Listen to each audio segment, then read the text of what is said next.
GVN gang, welcome back, and today I'm actually making a Yeat beat for Yeat, a Yeat beat, 23.93 just dropped, so I listened to the whole album a couple of times, and Breathe is definitely by far my favorite song. If you haven't heard it, definitely go and check it out. I wanted to make something that's very similar, that sort of represented that song, to be honest. Like I said, I really enjoyed it, and I wanted to try and make something similar, so this is my attempt at making something like that, and I'll show you a preview right now, and we'll get into the tutorial.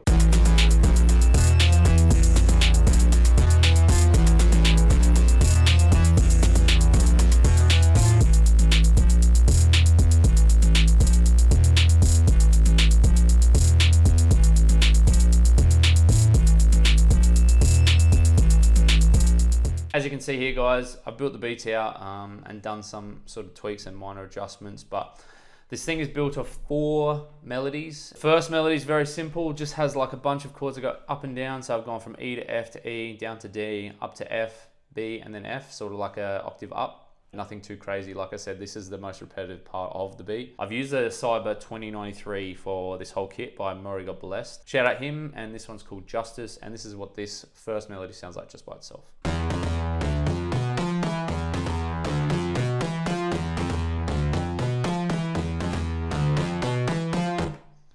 So you get the picture. It's very, very repetitive, but it just sort of has like cyberpunky vibes, which is what I was going for. So on to melody number 2, and this is called Synth Blood Rave 4, same kit. Again, shout out Maury. Literally is not much at all. On here I have 2 love filters, so one over the beat completely, just because it's a very harsh sound, so I just changed it, and then the love filter before that is just for an intro that I'm doing in the beat. So this is what this sounds like just by itself.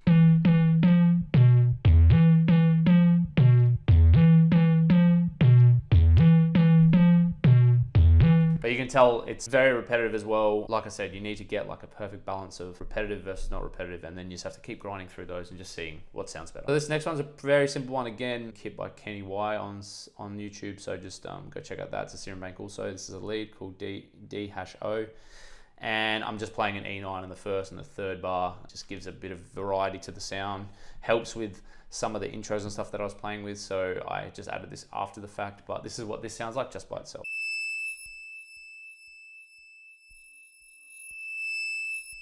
Sorry for the sound, guys.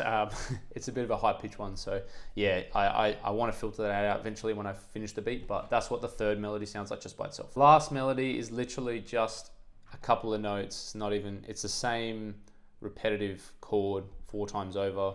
Just for the intro, it's literally just a little variation again, because I noticed that he liked to have a lot of intros, called Ambience Network, the preset as well, same kit again, Cyber 2093. By Maury. So just playing A, C, E, and then a B up top just for a little bit of a change, but you can't really notice it just because it's a very heavy sound, but this is what this sounds like just by itself.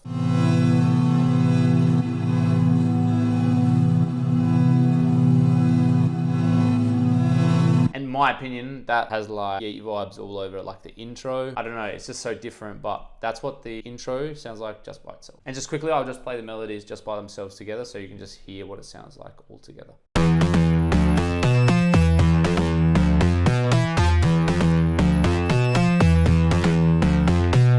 And I went for like a really like heavy sound. You can tell like with a lot of his songs, he had a lot of heavy sounds, a lot of hitting bass and all that type of stuff. So that's what the melody sounds like just by itself. Now we're on to the drums, guys. And so pretty much all of the kit is again a free kit. I can't stress it enough. So many people give you so many resources. So this is the Yeat 2093 drum kit by Gross with 3 S's. And I'm pretty sure every single sound in here I've used from him. So first sound is a 808 slash, I don't know exactly what it is, but it's definitely a mixture of like a bass and 808 and some weird shit, but like it works so well with Yeat's beats, and this is like the highlight of the beat for me personally. So this is what the 808 sounds like just by itself.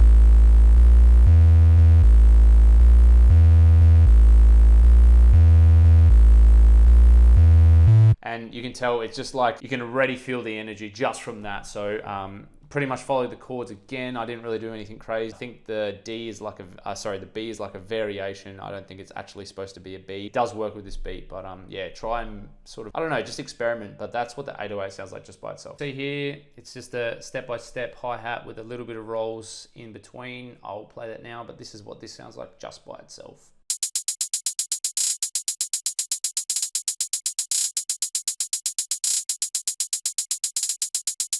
and I've just literally repeated the same 2 bars over again. So it's not even a variation. Like I said, a lot of these beats are repetitive, so you can get away with doing that. So next I've just got an off-centered snare. Normally you'd hit on the 3rd, but I've gone for the 2nd and the 4th here.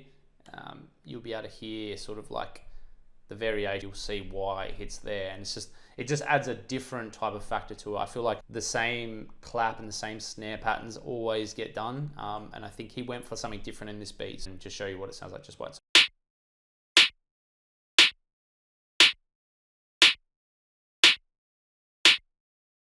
You can tell it's just standard pattern, but you can tell it's a lot faster than just the normal claps that you go through. So that's what the snare sounds like just by itself. So nothing crazy here. The kick just follows the same pattern as the 808/bass, and I'll play that for you now.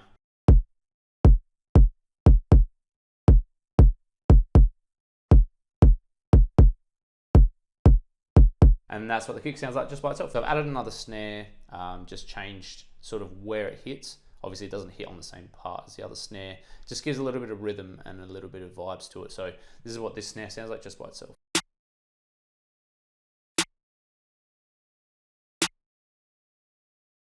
Obviously you can't tell, it just sounds like a standard one, but it'll make sense once the whole drum loop is played. So now we've got the open hat, and this is a bit of a different one. So again, this isn't really a normal genre, so I can't really base it on anything, to be honest. It's really hard to base it on something, but I just went off the vibes that I felt from the beat and pretty much just placed it where I thought sounded good. So this is what the open hat sounds like just by itself.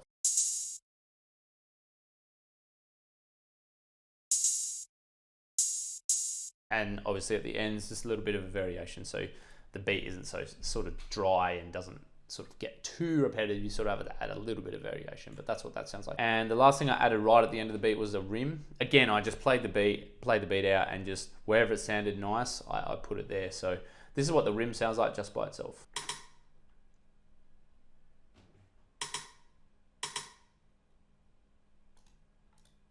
You get the picture, and that is it for all the drums. Now all the drums are done, I just wanted to play the whole drum loop for you guys, just so you could see what it sounds like together, because obviously it sounds a bit separated when it's not together, so which makes sense. But this is what the whole loop sounds like just by it.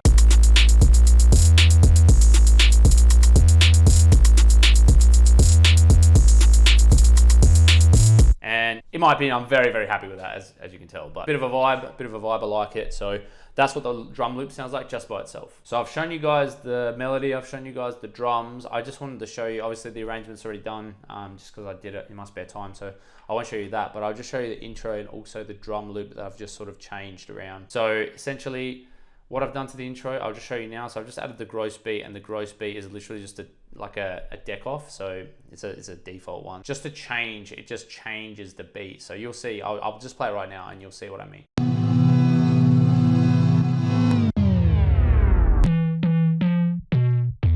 So that's what I wanted to achieve from it. So pretty much ambient sound, and then a taper sort of off the deck or whatever it's called, and then adding the melody straight away. So that's what the intro sounds like just by it. And lastly, I've just got the drum loop. So pretty much what I've done with the drum loop is I've added 2 love filters on top of it, just to give it that sort of like build up sound, like I don't know how to describe it. You can do it other ways. I've just done it with the love filter. I really like the way the love filter actually sounds. I've recorded the drum loop in full, and then I've just put the 2 love filters on it, and then I've just got I think the preset is like low pass 4 or some shit like that. So this is what the drum loop sounds like just by itself.